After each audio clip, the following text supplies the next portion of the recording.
Okay, so it's just right now after hitting 7 o'clock. So welcome to the Bear in Mind podcast show. We do them on Zoom and they go up on the Bear in Mind website. So tonight I'm your host, Polly Doyle, as usual. And tonight we have two people from a very interesting movement that is almost like a spin-off or a part of the Extinction Rebellion, the Animal Rebellion Ireland. We have Marta Garcia and James O'Donovan. So welcome to the podcast, folks. Thanks a million, Polly. Thank you for having us. No problem. So what the guys do on the Animal Rebellion is very admirable. It is they are giving a voice to the voiceless. And we're going to get a little bit more information off them now as we go into the show. So I'll throw this open to the both of you guys. So, I mean, what is the Animal Rebellion Ireland and what was its initial cause, and where are they at now? James, would you like to take that one? Oh, so like Animal Rebellion Ireland, I suppose we're an anti-speciesist organization. So, you know, we're familiar with terms like racism, you know, so it's part of, it sees itself as a freedom struggle, a social justice movement, but it's widening the circle to include all other species. So animal liberation is part of one of Animal Rebellion's goals. So recognizing that other animals, other species are sentient, then we're advocating for them to have rights and also not to be used by humans in any way. We don't need to use them for food. We have plenty of food, you know, and animal farming as a system undermines food security. And so Animal Rebellion, as you said, it came from Extinction Rebellion. There were a lot of people in Extinction Rebellion who were vegans. And so it's a non-violent direct action movement. So it uses protest, it uses theater, it uses humor in order to try and bring about a transition to a plant-based food system. So there are a few thoughts. I suppose just on a bit more of a personal level, I mean, Marta, why did you get involved in the Animal Rebellion starting off? Well, I've been I've been with Animal Rebellion for about a year now or something. I don't know. The last year is kind of a blur. Like I think it is the same for everybody, but I think it's been about a year now. And the reason why I reached out to them is because, well, I've been vegan for many years now, and I always care for the animals. But then in more recent years, I just realized how much the human, the climate change is connected to the cause of animals as well, and animal agriculture. And I saw just the great opportunity to join an organization like Animal Rebellion that kind of looks after those two things. And ultimately it's both about the planet, it's about us, it's about the animals, and it's just about doing something that I care so much about. So yeah, that's pretty much what I joined. I just want to be part of the change. Yeah. Okay. Yeah. I'm sure what you say there would echo what's going on in a lot of people's minds at the moment, because I mean, a lot of us can feel quite helpless about the climate crisis and the climate change, and this is parcel of why I got you guys on tonight, because you know, I heard somebody saying before that the revolution can start on your dinner plate, and the connection that you make between the climate crisis and agricultural and practices and eating animals was something that kind of eluded me up until only a couple of months ago. I've often dipped out of in and out of veganism myself, and I started off as a well-being thing, just for my own mental health. We can kind of talk a bit about that in a while, but as you said, you know, ultimately it is for the reduction of cruelty to animals and things like that. But what about yourself, James? I mean, when you first got involved, what pushed you to go down this road? I suppose I read. I've been like I started out vegetarian in the 90s actually, and reading a book, Diet for a New America, by a guy called John Robbins, Yeah, and they run a thing called the Food Revolution um, network that in the US. And then I suppose I've been vegan in just about 10 years. So for me, I suppose part of it, the main part of it is just uh, how I see, and I see veganism as an ethical choice, um, not to hurt or harm others. It's also kind of, built on the principle of non-violence, non-harming. And at the same time, we know we're in the middle of this climate crisis, the biodiversity crisis, yeah, um, and the food system is a huge impact in both of those. But for me, it does come down to just not harming. That's kind of the main. We know, because when we're around animals, it's easy to hurt or harm animals, and not hurting or harming animals. That's a big thing for me. yeah, yeah. Funny enough, like as human beings, we've put ourselves in this very precarious situation. Should I say? Is the more we harm these animals and the more we do these agricultural practices, we are the perpetrator, but we are also the victim, because we're pretty much destroying the only ecosystem that sustains life on the planet. So again, though, we can discuss this a bit more as we go on. It's just interesting you mentioned there, about not harming other kind of sentient beings as well. And as a psychology student, we've done a module recently on modeling cognitive systems, and consciousness is a huge.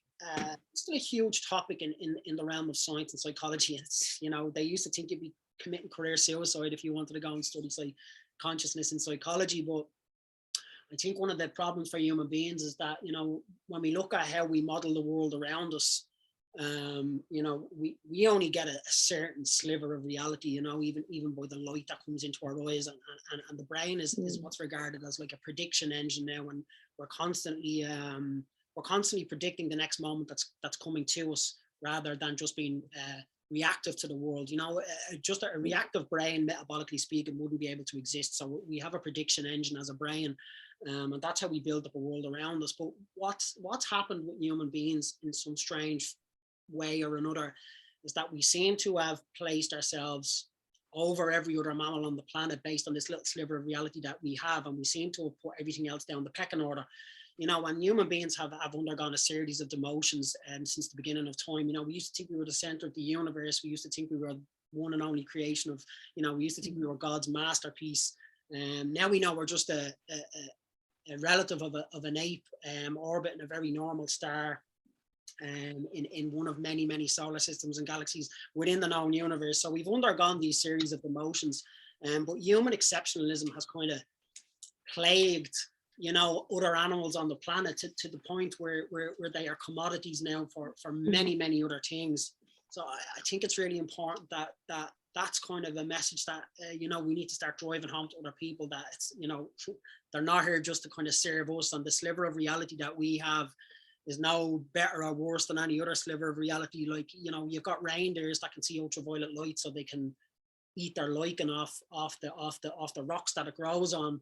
Birds can see big, huge magnetic structures on the planet to navigate their ways around the place. So, they have a particular version of reality, and we have our particular version. We are not any more important or deficient than they are. We've just been given a particular version of reality. But again, human exceptionalism seems to have played a devastating role on that. For both animals and humans now, and this is what I want to talk about, because agriculture obviously started off, and it, like most things, it was relatively small, or there was small community-based agricultural systems. But now that we know that intensive farming in the States, for example, has a devastating effect on the ecosystems and has had a substantial contribution to the climate crisis.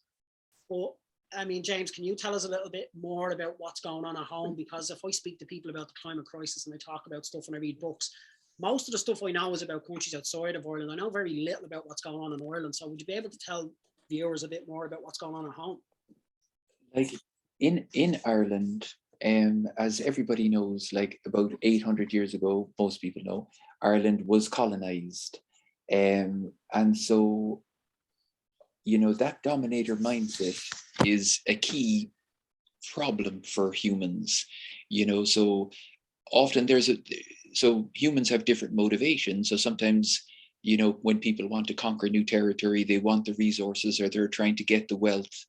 And then, you know, if they're willing to use violence, then they all often establish a belief structure that others, the people they're about to attack, you know. So that was done to the Irish. The Irish were often, if you look at British media, for example, the Irish were often caricatured in British media as being ape-like, you know, as being physically hairy. They were drawn hairy, you know. So that dominator mindset has been used by people against other subsets of groups of people, often when the motivation is to, you know, dispossess them of land or wealth or and so on. Now, so I just was making that point just to touch on what you were saying there, because it's a key thing. It's a key belief system that underlines the current structures. So agriculture in Ireland occupies 70% of the island. So another 10% is forestry, industrial monoculture forestry. And believe it or not, 0.002% is old growth forest. So that's all that's left of the ancient groves of forest. And the biodiversity in the soil in those groves is completely different to the other land. But now we've become accustomed to seeing the landscape as it is disturbed. So people think it's beautiful. But then in the 50s, industrialization of agriculture brought more fossil fuels, more fertilizer, more pesticides, and some diverse farms intensified and specialized in beef and dairy and sheep. And now Ireland imports about 9 billion euros worth of food. We do export, of course, Board BIA only talk about the export figures. We export about 13 billion. But also we have direct subsidies from the EU and from the Irish government, 3 billion euros, which is given to these businesses. And they're producing the most climate polluting foods that exist on the planet. Well, and I'm glad I asked you, because I was unaware of all of this. Yeah, I could probably rhyme off a couple of stats and figures about what's going on in the States. That's quite interesting. And just for, like, I mean, for these systems to exist, and it's just going back on what you said there about having these particular belief systems and how they spawned off. I mean, for people to be so accustomed to eating so many animals all the time, I mean, that there's something that again kind of fell out of my knowledge for a long time ago, when I was dipping into vegetarianism or being a vegetarian and veganism, and it's how we can have a dog or a cat as a pet in the family, and it's treated like a family member. But then we have, like you said, you know, you've got all these agricultural animals, most notably cows, chickens, you know, pigs, goats, and because of agricultural farming now and how intensive it is, you've got, you know, it's killing other species indirectly. But there has to be some sort of an ideological belief system behind this, and it's something that I was unaware of. So for us to have this particular belief system tied to it, I mean, Marta, you can probably tell us a bit about why I have a dog, but society tells me it's okay to pay someone to butcher a cow or a pig for me. Yeah, so I think the belief system you are referring to will be carnism, which is a term that Melanie Joy, she coined a few years ago. Carnism will be the opposite of veganism, and basically what it says is that the food system is built in a way and designed in a way that it's we don't even know that we have a choice. Like, people don't even realize that eating animals is a choice. It's a given for most people. We eat animals because we've always done it. We eat animals because that's because it's tradition. We eat these. Well, in some countries, it will be unimaginable to eat a cow, for example. So why do we have these traditions and these beliefs in some countries and in others? For example, in China, they eat dogs, and people usually go nuts, when they hear about this. But it's not different from us eating cows or pigs or chickens. It's absolutely the same thing. And so basically, this belief system just hides this from us. They don't tell us that there is an alternative, that there is a plant-based system that can we can have a healthy life, even a healthier lives, and we just don't see that as a choice, unfortunately.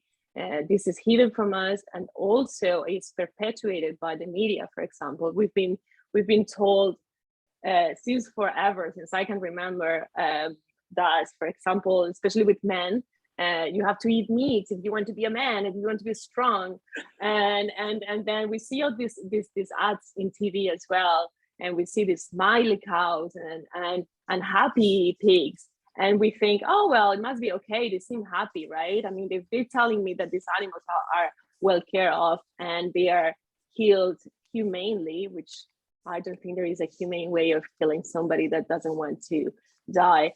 But they tell us all these things, and that's all we see, and so that's what makes people eat animals and treat ones with love, and other ones with food and clothing and entertainment, and yeah. It's just and I think for veganism as a movement, that's not just about the diet. It's because we've been eating animals for so long, you will have this kind of intergenerational kind of acceptance of it, where it's just not even thought about. But I mean, the human brain is also a cultural organ as much as it is a habitual organ, as much as it is a a prediction engine, and really, like, it's gone on that long that it will ingrain itself into somebody's perceptual set, which is the meaning that they make from the world, from the information that they've taken in outside. There's a gap between my brain and the actual exterior world, and I make meaning out of this stuff. But that meaning we make out of that is through these ideologies, and because they're invisible, we think that our thoughts are so unique to us and that we're so personal. But there's so much that goes on in your cultural and your biographical and your historical environments that really, really play a role in how you actually think, and you would be surprised how much stuff that goes through people's heads that might be very similar to what's going on in another person's head. But when you see somebody that just cannot get their head around the fact that why somebody wouldn't eat animals, it's quite literally wired into their mind, So the movement itself, it's a big task to undertake, to try and get this transition going. And you mentioned there as well that people that they've hidden it from people, and that's how ideologies exist. Patriarchy, capitalism, and vegan, and carnism is that, and it's not even that you have to convince somebody that what they're doing is wrong. It's just you have to put a little bit of doubt in somebody's mind. That's how these ideologies exist, and they exist in the dark and they exist invisibly. But James, is there anything in Ireland? I mean, they also hide what goes on in these slaughterhouses and what goes on in these factory farms. I hear the saying that if factory farms had glass walls, nobody would be eating meat. I mean, is that a thing? Like, I know in America that they've pretty much created a law against what's going on with the animals, so you can't see what's going on. I mean, how far have they gone with that in Ireland, or is it just are these slaughterhouses and is this exposure just set up as far away as possible from the general public?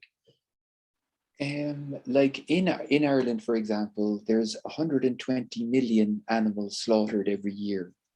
Wow. It's a mind-boggling number, and that's just land animals. So the fishing fleet, there's we don't have estimates, but it's in the region of 500 to 1 billion marine wildlife animals slaughtered.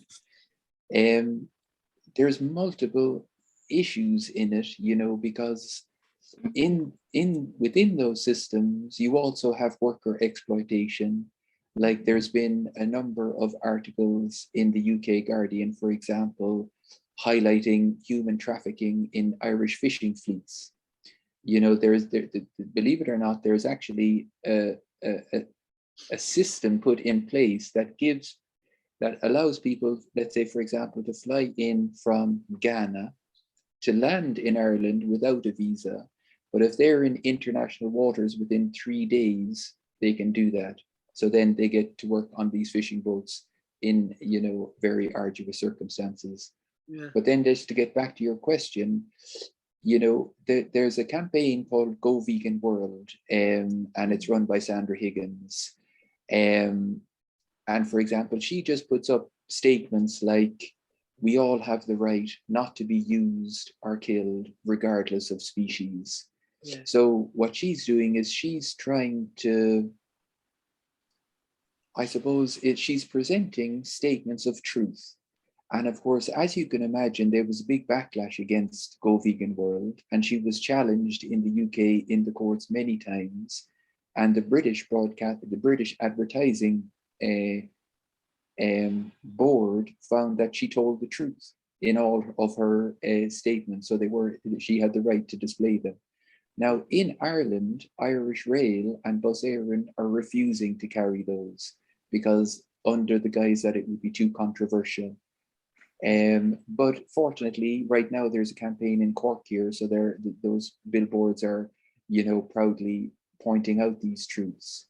But in the media, for example, there's the only thing you hear on Irish radio is the successful export of the economic. It always comes down to economics. Yeah.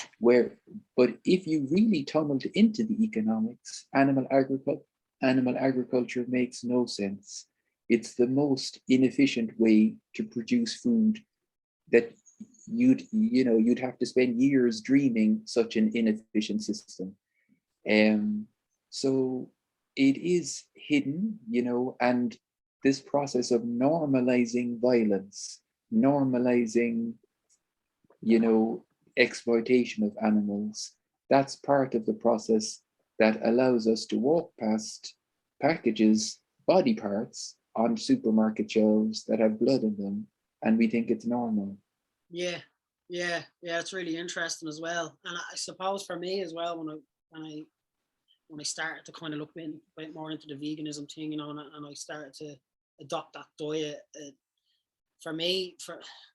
because I'm interested in human behavior, for me, it didn't take me long to actually make that connection that the animal is a living animal with feelings and emotions, and they have social structures, and they have systems of, they have pretty much the same intrinsic values that human beings need to survive. And like for years and years and years, and these are like 2,000-year-old assumptions. We used to think that human emotions were inbuilt into the brain and they were just waiting to be set off by the outside world. But because of our predictive capabilities, that's what it feels like. But now we know that human emotions are actually context dependent, and the best way to describe it would be that, your butterflies don't always mean that you're anxious. They could mean you're excited. They could mean that you're getting sick, the same way that, a smile doesn't always mean somebody's happy.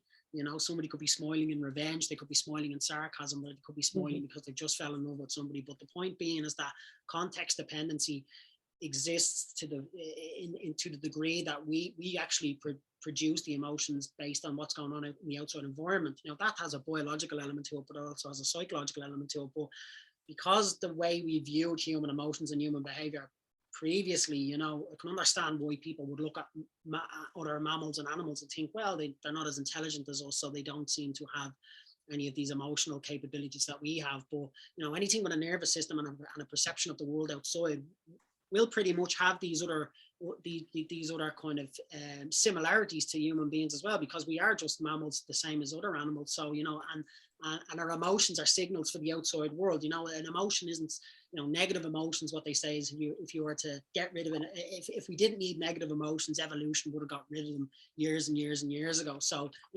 they're signals for to get us through the world the same way that these other animals have them. So I think it's that lack of education and awareness around it, and veganism is obviously it's in its early stages as a movement, but there is an educational element to it there as well, where we have to kind of get people aware of the idea of how human brains work in comparison to other mammals' brains. It's not just human beings that have emotions.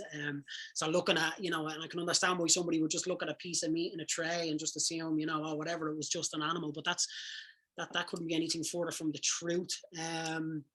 Also, James, like there's a common misconception that animals are raised in, ethical farms, or well, ethical slaughter is another funny word that makes absolutely no sense to me. But animals are raised in ethical manners on traditional farms. But as we discussed earlier on, factory farms are a completely different environment. But just how much of these how much of a comparison is there to the cultural idea that we have a farm full of animals roaming around together, mixed in pastures, to what we actually have now? I mean, how many of these farms actually still exist, or are we just being completely taken over by these big industrial farms now? In Ireland, the majority of the farms are still, the majority of beef farmers and dairy farmers are still grass-fed. So they are, yeah. So the poultry, chickens and pigs are all in factory farms, and out of the 120 million, poultry make up about 100 million. Yeah. And then pigs, cattle and sheep make up the remaining 20 million. So now those cattle are brought indoors for the few months of the winter, and they, dairy cows would have supplemental feeds. Like Ireland imports about 4 million tons of feed, soybeans, including soybeans from South America, that contribute to deforestation. These are genetically modified soybean also. So in Europe, there's no genetically modified foods fed directly to humans, but these genetically modified foods do go to farm animals. Yeah. But farm animals like cattle, normally their lifespan is 20 to 25 years. And on a beef farm, typically it would be 2 years that they would live before slaughter. And a dairy cow, again, she would live 20 to 25 years. And they're usually, after being impregnated, from about a year and a half for the following 4 or 5 years, then the dairy cows are also slaughtered. So there, in the system, there's lots of tragedies. Like there's, the children of the babies of mother calves are taken from them when they're a day old. They don't get to nurse their own babies. And often they're exported. Live export is a big thing for Ireland. So there's loads of cruelty. And then, of course, it's an act of violence to take the life of another living being. Even though so that's also on a massive scale. Yeah. Yeah. Okay. Yeah. And I mean, I suppose I asked the question because if farming is in people's heritage, and it's in their families for years, and do you think that there's some sort of a divide between these farms and then the factory farms? Because I've even heard before that even some of these big factory farms, they bought into them in America, and the guys that are running the factory farms and the dairy farmers, they're barely making ends meet with these farms, that these big dairy farms that they're processing all this dairy on. But I mean, do you think is there a divide between farmers that are doing this stuff on the pastures, and you have then the big dairy farms? Is one farmer more culpable than the other one, or? Like in Ireland, like for example, the average beef farmer in Ireland, their average income is about 12 to 13,000 euros per year. That's their average income of a beef farmer, or a sheep farmer, slightly more. The average subsidy that those farmers gets is more than that. So the beef farmers and sheep farmers operate at a loss. Right. If they stopped producing beef and sheep, and they could keep the subsidies and allow the land to go back to nature, they would make more money. In Ireland, there is a gradual, slow process of increasingly big farms. Yeah. And you do have the automatic milking machines coming into play now also. In the UK, there are some of the mega farms, feedlot style farms are already in the UK, and they probably will, I'd say it'll take some time before they happen here, but that's often because the margins are so tight, you know, the bigger farmers are making slightly more profit, so they can eventually buy up the land of the other farmers. Right, yeah, and it's these big factory farms that are essentially causing a huge issue for the climate. I mean, they're Just to say, it's a grass-fed farm, like the emissions of grass-fed animals, because they live longer and because the food they eat has less calories than if you're feeding the cattle wheat and soybeans, or corn and soybeans, which is more typical. They have more calories. So the feedlot cattle are slaughtered at about 18 months. So the emissions per kilogram is less, believe it or not, on the feedlot than it is on the grass-fed beef. Wow, right, okay, yeah, that's interesting. I suppose the factory farms, as I was just going to say, that they have their own problems to deal with. I believe in England that the problem was so bad that the land becomes so sterile around these factory farms that the insects and the birds start to die off, and it was getting so bad that multiple different species of birds started to die off in England, and they were almost, I think the government were actually paying farmers to put bird houses and stuff up like that around their lands just to try and to keep the animals. And they're doing that here as well. They're doing that here as well. Yeah, so I think in this day and age, it just seems to be a point where you're feeding your because Go ahead. You there? I'm there. Is it I'm freezing or he's freezing for you, Marta? Probably me. I think Paul is freezing. Okay. Yeah, so just to say, I think both farms pose their own issues and are equally detrimental to the environment in the end. And one thing to mention as well, like I think it's very important, because we use these labels with food: grass-fed, free range, local. This again is a marketing thing. People feel better when they see these labels, but at the end of the day, they don't make any difference to these animals. It doesn't matter how they were raised. It doesn't matter how they were killed and they were exploited and they lived in terrible conditions. And so it really, it doesn't matter.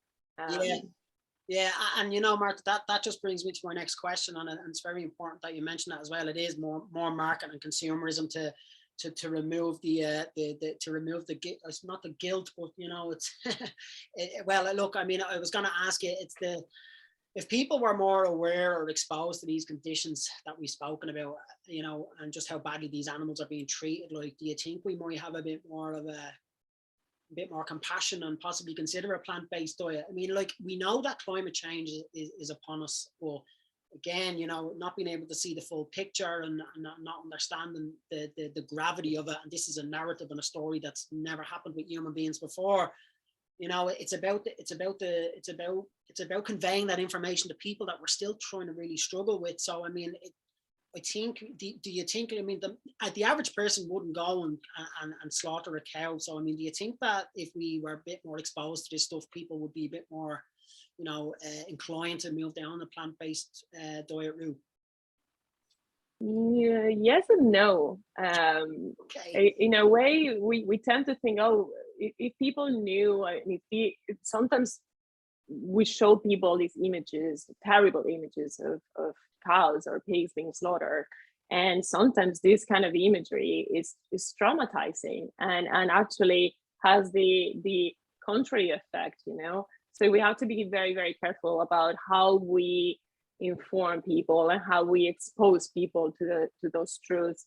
I've also, for example, I remember a friend of mine told me once, Marta, I don't care about animals. Like, the way I was raised, it's just something I don't care. So how do we treat and how do we make those people change their minds, right? Yeah. And at the end of the day, I think it's important to understand that it's simply it's wrong. It's wrong. You don't have to like animals. You don't have to you know, be familiar with the cause to just know that something is wrong.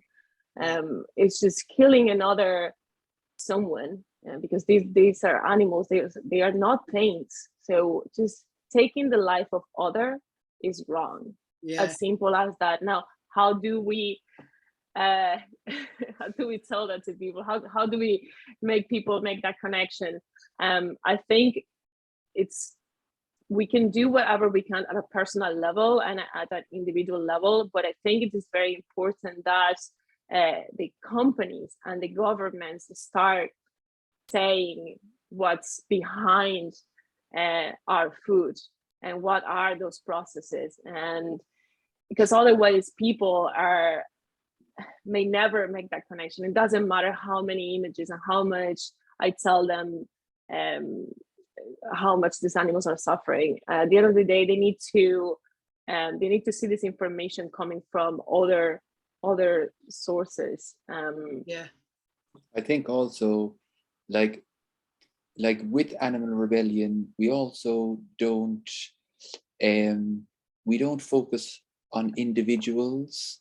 Animal Rebellion doesn't, and we don't, like, there's would be quite a few members of sometimes when you're transitioning to understanding something like, carnism, and also you're within a system that's very supportive of carnism, so then it's a journey that each individual is going on.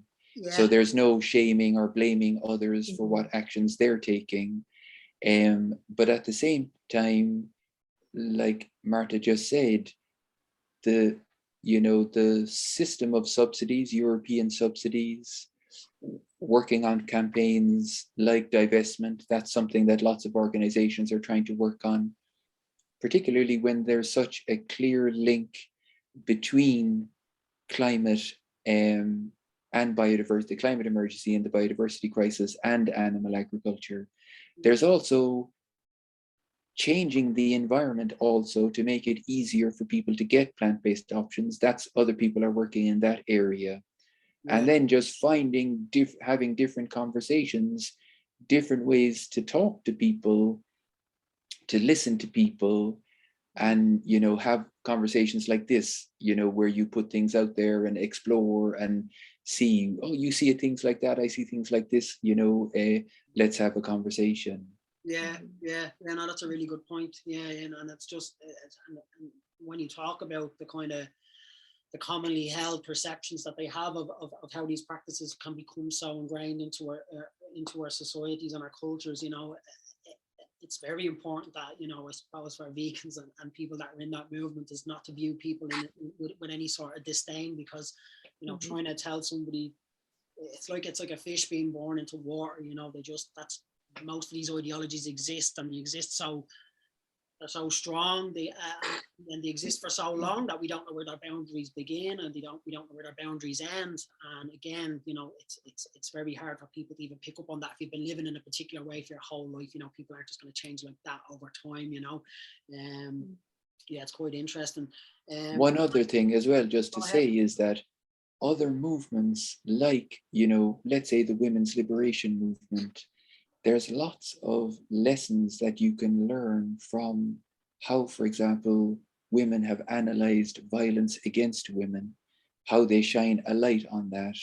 And, in many cultures today, in Ireland and in other countries, we're still struggling with how do we educate men so that their men don't inflict violence against women. So that's something we haven't resolved yet. So there's, how are we educating ourselves in our cultures? And are there other cultures, like, let's say, some indigenous cultures, and they see other species differently? We can learn from them, so that's the civil rights movement. What can we learn from that? So all of these things are going on, moving away from that dominator mindset, which often, is problematic. Yeah, very true. And I think any time, a violent crime is committed against a woman, people will always ask the question, how could such a person do such a thing? Where inevitably it puts the cart before the horse. We need to be asking the question, why have we created societies where we feel like people can grow up to be violent against women, or patriarchal society hasn't even been nice to men. Most inmates locked up are male, most dangerous criminals are male. We've got a much higher suicide rate amongst males than we do women. So, I think equally women have got the raw end of the stick when it comes to the patriarchal systems. But again, it didn't seem to serve anybody, that the function of these things seemed to be very true. They seem to be detrimental to the point where they won't be able to sustain themselves, quite literally, with capitalism as well, and I think capitalism and neoliberalism and these ideologies kind of underpin what's going on with the problems that we have now. So again, it has to be a top-down process, in my opinion. But like Marta said, making your own conscious decisions to do things and to just change whatever you can in your own environment and to do your own piece. It will give you back that little bit of power in any way, because when people, George Monbiot, the political correspondent, said that, despair is the state we fall into when our imagination fails us. And when our imagination fails, we lose our sense of creativity and we feel a bit lost.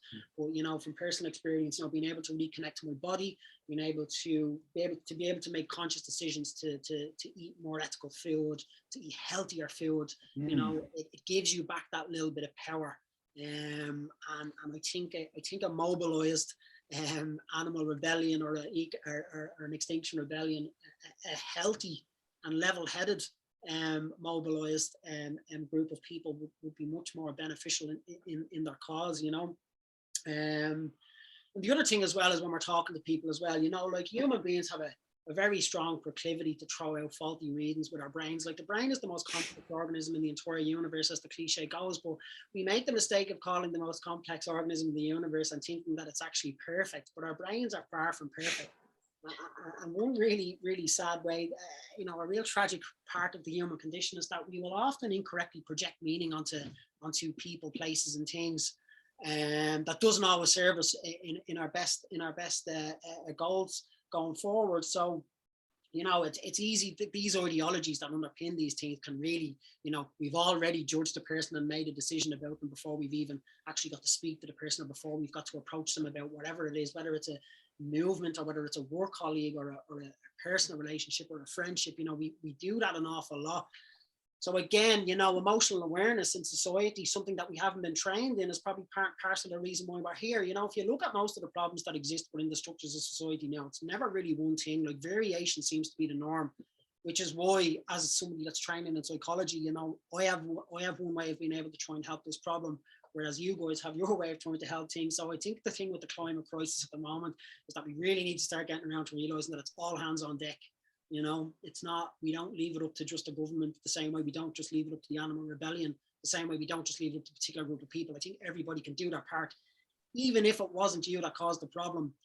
I think just knowing that, you can fix an issue should give you that bit of moral decency to kind of go ahead and do it, But look, I mean, we're in January, and that's why I have you guys here. Start of the year, and it's Veganuary, as the name has been brought up. So a lot of people are concentrating on the diet, but we know veganism is more than just a diet. It should be, a push towards a more compassionate and cruelty way of life that might get lost in the context, as you'll just see loads of people kind of like cooking food, same for me, even only the last couple of months I've kind of got around to the ideology behind veganism, which is why I do it now. But I mean, what would your message, or either of you, our message, be to people that are going to try for January, and how would you try and encourage people to stick with it other than just the food? I'll throw that out to you, Marta.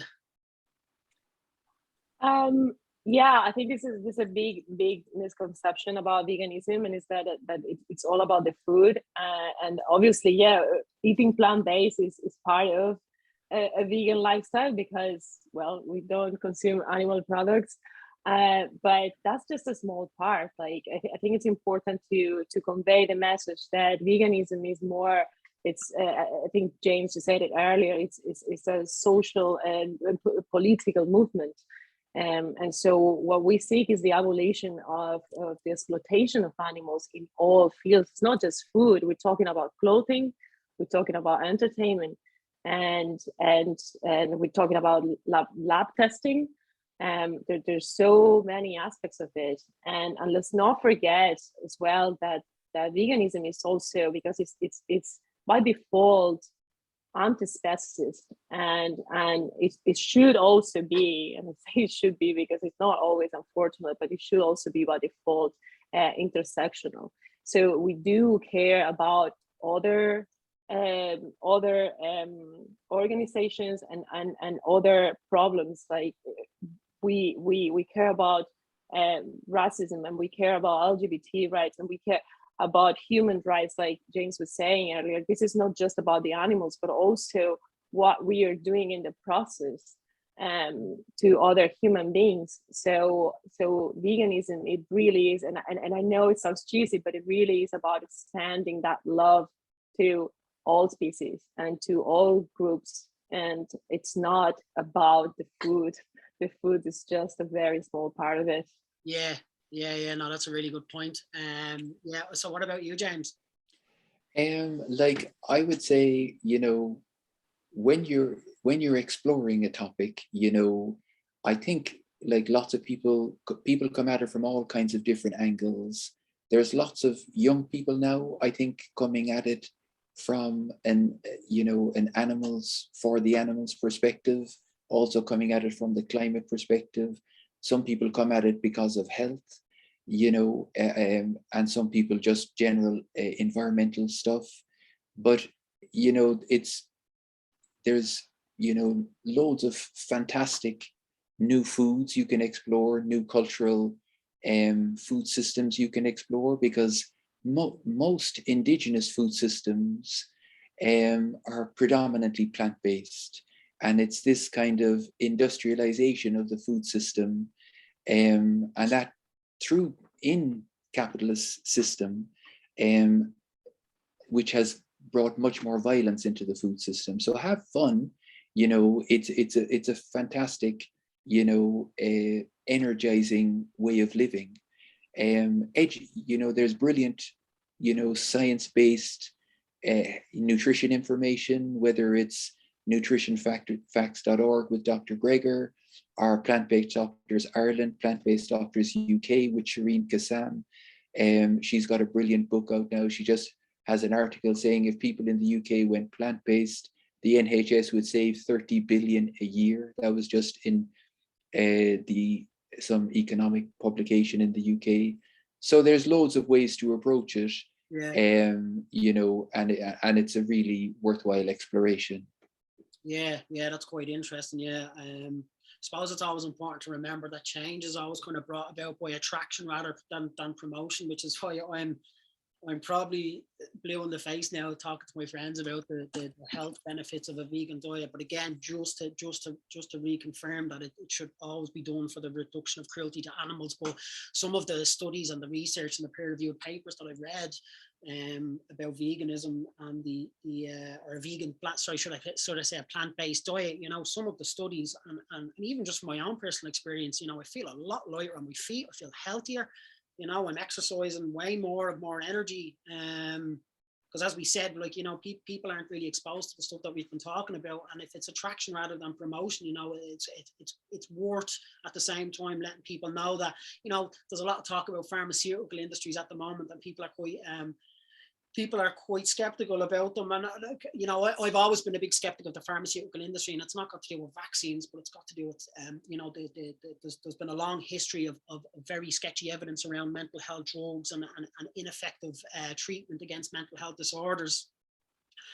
And if you don't want to become a customer of a pharmaceutical industry in that context, I could easily say that, from what I've read now about the health benefits and the benefits on your body and mind through a plant-based diet, it far supersedes any other diet that I'm aware of in any way. So, that's always important for people to remember as well. If you want to live healthier, happier and longer and feel good in the process, that you're actually doing something for your community and the environment as a whole, and not going into that, like that commodification of everything is for sale at the moment, and they'll sell you anything, whether it's junk food or whether it's, questionable practices when it comes to mental health drugs and things like that. The best way to buffer yourself against all that stuff, is regular exercise and a plant-based diet. And that's from what I've read. Some studies might be contrary to other ones. We're still in early stages. I try my hardest not to be biased. There's probably people that have eaten meat all their life and they've lived long and happy and healthy.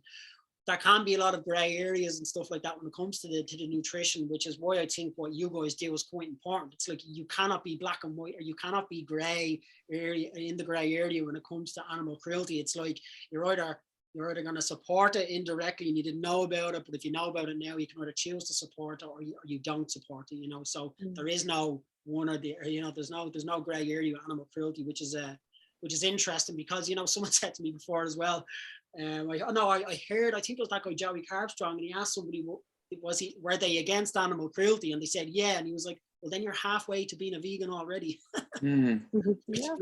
which is fair enough, you know. I heard one commentator, you know, he was giving a talk and he just asked everybody in the audience, hands up, who would hurt an animal unnecessarily, you know, and nobody put their hand up, you know. You know, so people won't. One little thing that I can say, just to give you, there is a huge change happening, but it's hard to see. In 2012, plant-based meat sales in the US were 500 million. And that was primarily driven by people who identified as vegetarian or vegan back then. And by 2020, the plant-based meat sector had grown to 7 billion. And that's driven by a quarter of Americans who are now, you know, reducing their meat intake. And the mayor of New York is a vegan, just elected. And Cory Booker, who's a senator in the US, he's now introduced a bill to the US Senate putting a moratorium on factory farms in the US and phasing out existing factory farms by 2040. And that bill was co-sponsored by Bernie Sanders and Elizabeth Warren, two past presidential candidates. So that's a huge cultural shift that's starting to happen. You know, so that's something sometimes you don't realize. There's a magazine now called Vegconomist, just dedicated to all the startups, because the energy in the business sector actually is going to be necessary for a transition to a more, you know, a less violent system. And it's going to make it easy for people who maybe mightn't have the time or the opportunity to self-explore and go through an educational process to make easier choices, you know. So that's also another thing that's happening. Yeah, that's brilliant. I'm glad you gave me some news as well, because every book and every documentary I've watched over the last couple of months has been nothing but doom and gloom. I didn't know that either. That's good to hear. Yeah, like there's always pushback, but like Marta says, I do think you have to be careful in what you look at, you know, because some of the documentaries have too much violent images, you know, which are not good for us to look at. No. And can make you think, you know, a lot of the people working in slaughterhouses don't have choices, you know. By the economic system, they're forced to take that work, you know. It's no, like, you know, what do you want to do when you grow up? I'd like to work in it as you know, a slaughterhouse worker. Nobody has that dream ever. Ever, you know. And it's a really good point. You know, but so you do have to be careful, you know, that's one other thing. And it was just another thing that kind of drew me to the veganism thing, to really dip my toes into it, was that you forget that you're actually reducing any sort of a contribution to even human exploitation as well, as much as it is about, it's massive. It seems to be quite an almost criminal enterprise business kind of thing, you know. Like, that's why I asked that question earlier on. Like, long gone are the days where farms existed, like, you know, just Babe Pig in the City, that movie Babe, but it seems all homely, you know. This is again like deregulated capitalism since the 1980s. I mean, you could probably follow the trajectory of so much that's gone wrong in our society since Margaret Thatcher echoed what they did over in the States and started to deregulate all the markets and let the free market run reign. And this is the problems that we have now, you know. Well, look, just we're nearly coming towards the end now in a while. So just while we're actually speaking, while I mentioned Margaret Thatcher, I mean, our political parties are still not doing enough. I believe COP26 didn't go as well as environmentalists and activists wanted it to. So what can anyone else that's listening, that's just an individual, do to give themselves a bit more of an empowerment at the moment? Or do you think we've actually covered that? I mean, I think veganism is probably the best way to go for people, and just even look into it. I mean, maybe the question I should be asking is, what would you guys like to see our political parties do in the next while to help this transition? I'll open that one up to Marta. Well, one of the things that we could do definitely is support farmers to do that transition, because we know that a lot of farmers right now, they're not making that change, or they're not willing to even look at it because the costs are way too high. So what we want is the governments to give them the opportunity to support this move towards a plant-based system. So, and I know a lot of vegans will be like, "What are you supporting farmers?" Well, I do this. I mean, they have to live and feed their families as well, and all they know is this system. So we need to help them change that system, and that's not going to happen if we don't put the work on the government and we don't push that way. So yeah, Yeah. James, I don't know. Like I think, like I do think a key thing is, educating, self-education, going through a kind of a continual process of self-education. Join, a group where you have like-minded people. That's always good fun. Do take small actions together, and that is energizing. Like Animal Rebellion, we're a very small group in Ireland. We organize talks for a compassionate future. And we're going to have Dr. Corey Wren talking about kind of an actual long history of kind of healthy plant-based, mostly plant-based diet in Ireland before colonialism. But there's lots of different groups that you can support, because I think politicians don't really provide leadership usually. Yeah. They do follow. So it's up for people to energize and mobilize themselves and get involved and get active, and that's very energizing. Like I do think if you're going to follow a plant-based diet, you have to do the little things, tiny little things of supplement with B12 and eat healthy, don't live on donuts and Coke, and exercise, like you say.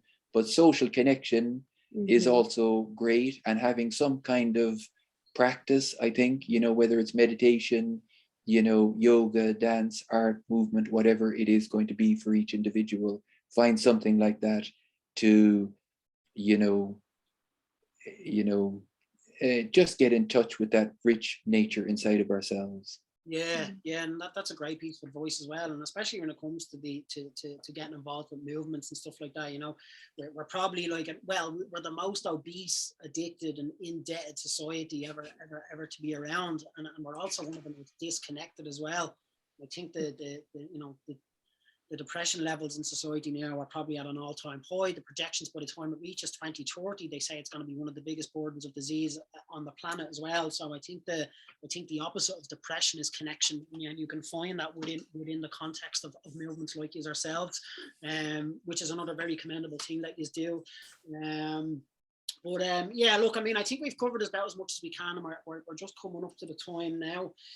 So if anybody wants to know anything more about the Animal Rebellion Ireland, you can find them on Instagram, you can find them on Facebook, and can we find you guys on Twitter? Yeah, we are on Twitter as well. Okay, cool. And as we discussed during the podcast, I mean, it is quite new to a lot of people. And YouTube. Sorry, we also have a YouTube channel.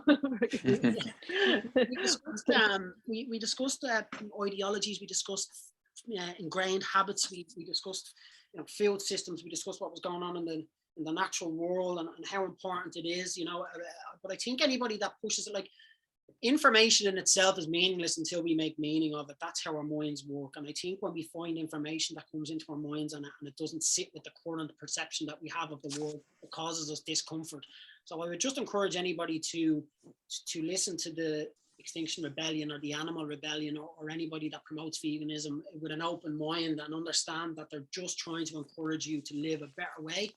And I think his name was Ralph Waldo Emerson said that once you stretch your mind to a new idea, it will never return to its original dimensions. And that's why I did this podcast tonight. But I think the main thing to remember is that this new idea that we're actually discussing here isn't actually a new idea. It's one of the most fundamentally ingrained instinctual habits that human beings have, and it's altruism. It's that selfless concern that we have for other people, and if we could just extend that selfless concern to other animals, you know, we could probably have a bit of a more cruelty-free planet, and we would be doing ourselves a massive favor. So I fully commend what you guys do, and I really hope the movement works out for you. As I have joined the Scientist Rebellion, so I'll probably see you on the streets at some point. So thanks very much, Marta and James. Thanks, Paulie. Thanks a you. million. Thanks, Marta. Thank you for having us. Thank you. Thanks very much. Okay, folks, so this podcast will be up on the website very soon. Thanks for anybody that dropped in, and I will see you with the next podcast very soon. And again, thanks to our guests for coming, and we'll see you soon. Bye-bye. Bye.